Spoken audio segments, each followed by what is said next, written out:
Meanwhile, Iranian security forces cracked down on the demonstrations in Kurdish areas of the country and they briefly detained the father of Mahsa Amini. Well, this comes a year after the young woman's death in custody, which set off the worst political unrest in 4 decades.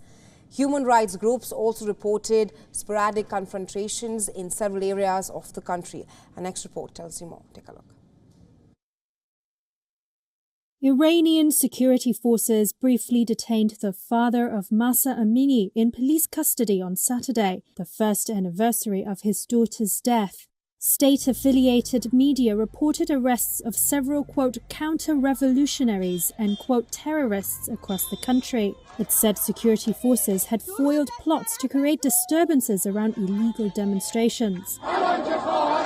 The death of 22-year-old Mahsa Amini in the custody of the morality police last year for allegedly flouting the Islamic Republic's mandatory dress code triggered months of protests.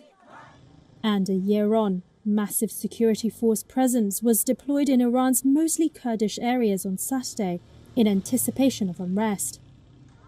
That's according to human rights groups, but footage on social media showed apparent protests in different cities.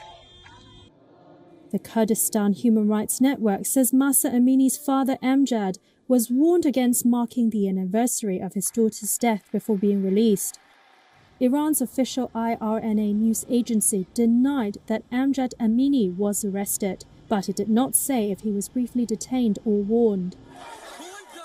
Mahsa Amini's death represented the biggest show of opposition to the authorities in years.